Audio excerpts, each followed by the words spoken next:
वंदे पुरुषोत्तमम। परम दयाल श्री ठाकुर अनुकूल चंद्र जी के चलार साथी ग्रंथ उसमें 132 नंबर का जो वाणी है, बहुत ही एक सावधान वाणी है हमारे प्रत्येक लोगों के लिए, चाहे जो ठाकुर जी का के अनुयायी हो या ठाकुर जी के अनुयायी ना हो।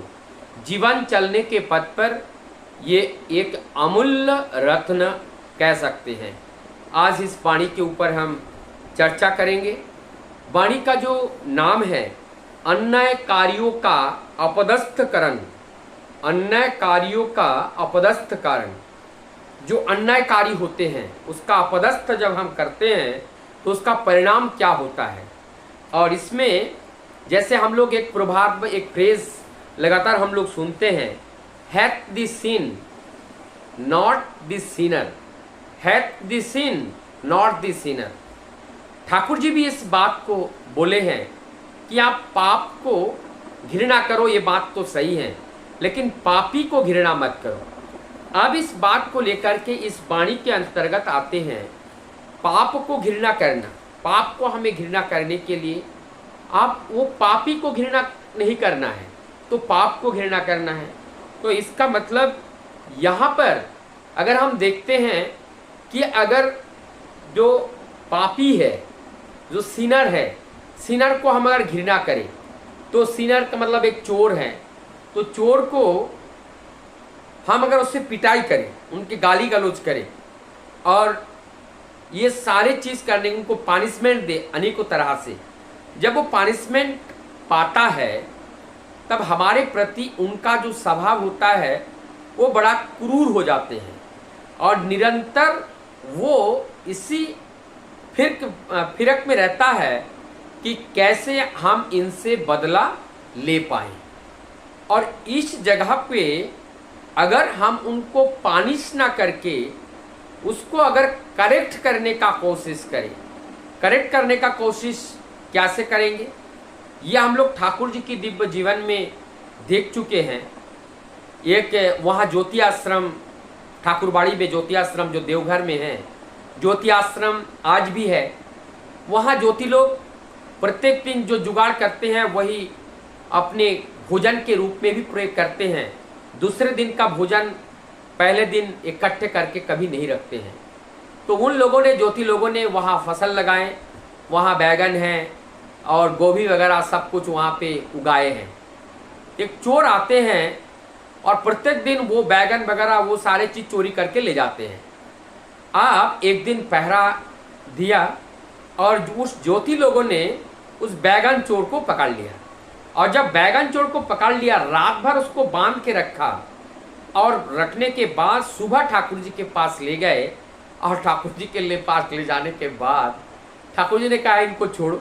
सब ठाकुर जी ने उनसे सारी बातचीत की, सब उनसे बातें पूछे और पूछने के बाद देखिए कितना सिंपल तरीके से ठाकुर जी ने इनका सॉल्यूशन दिया और करेक्ट भी किया।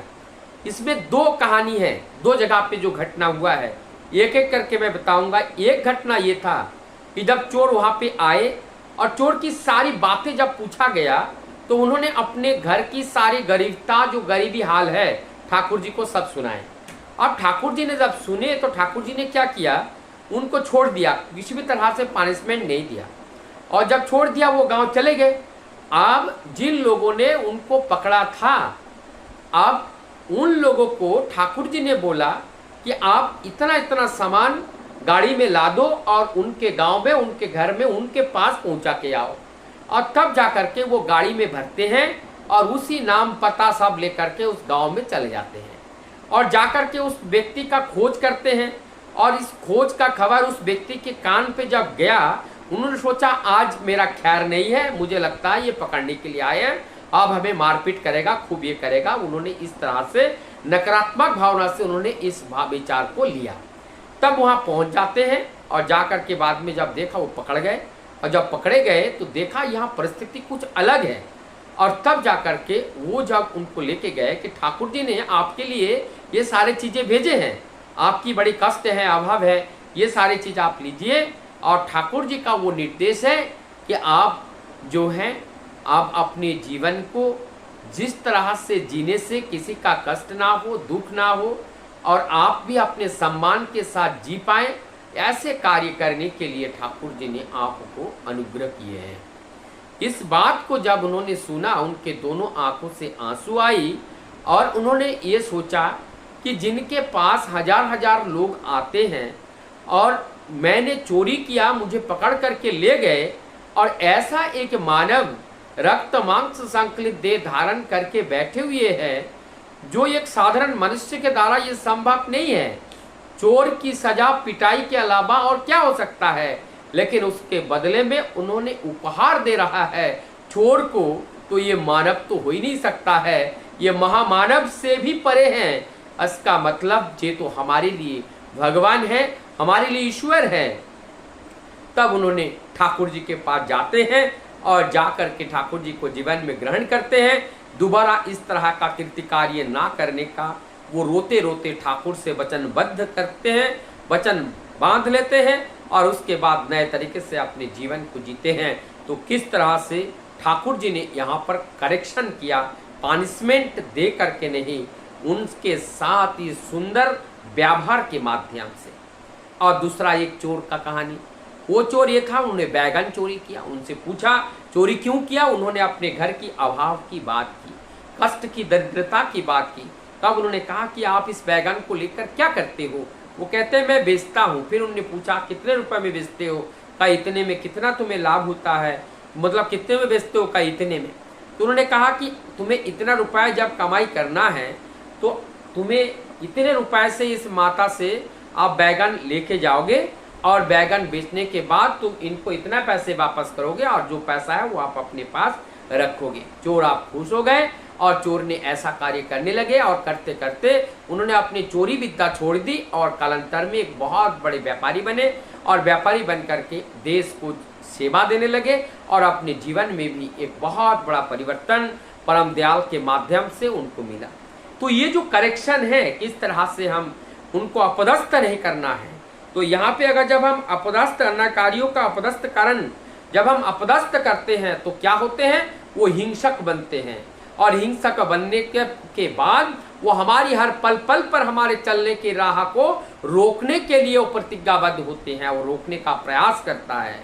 तो इसीलिए हमें उनको शत्रु नहीं बनाना है, हमें घृणा करना है। तो उनके अंदर जो अवगुण है उस अवगुण को घृणा करके, उस अवगुण को हम कैसे एक एक करके चुन चुन के उनके अंदर से हम बाहर करके उनको एक सुंदर मनुष्य में रूपांतरित कर पाए। इसका मतलब there is need a reformation, एक रिफॉर्मेशन की नीड है। और जब हम ये रिफॉर्मेशन को जब उनके अंदर ला पाते हैं तो वो अपने आप में एक परिवर्तित रूप होता है और वो परिवर्तित रूप एक नया रूप होते हैं और वो नए रूप ही सबके मंगलकामी होते हैं, सबके उपकार करने वाले होते हैं, सबके सहयोग करने वाले होते हैं। आज ये विनाशक, आज संपूर्ण पोषक पूरा, ये आप जो विनाशक थे आप जो है विनाशक नहीं रहे, आप इसे पोषक बन गए। और जो विनाशक है जब पोषक बन गए और ये उपकार करने लगे, परोपकार करने लगे। और ऐसा ही परम दयाल श्री ठाकुर जी चाहते हैं कि प्रत्येक जो दोषी हैं उनको दूर ना भगा करके, उनको दोष को चतुराई के साथ, प्रेम के साथ उस दोष को दूर करके अपनाओ और परम पिता के कार्य में उसको नियुक्ति करो, जिससे वो अपने जीवन को सुंदर तरीके से जी पाएं।